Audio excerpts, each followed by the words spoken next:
Chers panélistes, merci de m'avoir passé la parole. Je me nomme Ganken Darel, en classe de 4e bilingue allemande au collège bilingue Sainte-Famille de Nazareth de Grosvoie.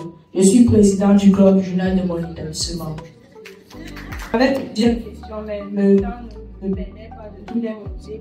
Je vais prendre celle dont j'aime, la façon dont je l'ai interprétée moi-même. Je s'adresse à Monsieur Serge Barbet.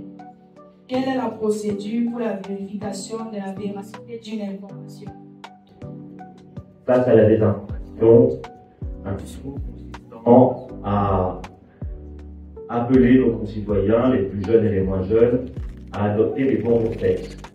Ce qu'on appelle les bons réflexes, ce sont des pratiques qui sont courantes dans l'exercice journalistique quand on produit l'information, consistant à vérifier les sources et à croiser les sources d'une information.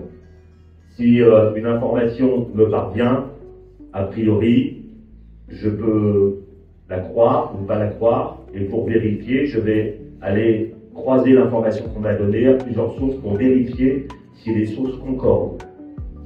Je vais donc interviewer et aller chercher l'information dans une démarche intellectuelle qui consiste à enquêter et pour obtenir un résultat. Et ce résultat procure une forme finalement de petit bonheur intellectuel, d'avoir fait la démarche de vérifier par moi-même une information de base et de trouver un résultat. Si l'information est confirmée, tant mieux, et ça me dit que la personne qui me l'a donnée, éventuellement, peut être un tiers de confiance.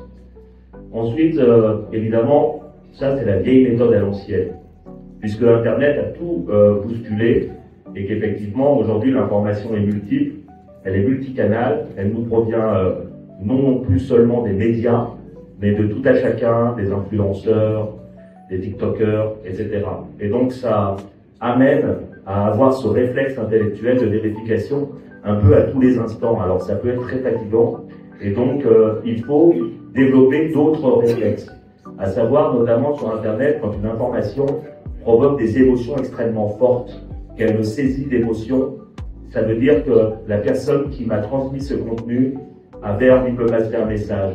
Et si ce message provoque des émotions très fortes, il faut apprendre à maîtriser un peu ces émotions, à mettre le contenu qui nous est arrivé un peu à distance avant d'y croire, pour procéder un peu de la même manière. Dire, oh, ça me choque énormément, ça me rend triste, ça me met en colère. Alors justement, c'est peut-être que derrière ce contenu, il y a une volonté de me mettre dans cet état, et donc il y a cette nécessité d'être un peu vigilant pour pas tomber dans le panneau de la propagande, de la désinformation, etc. Face à la désinformation,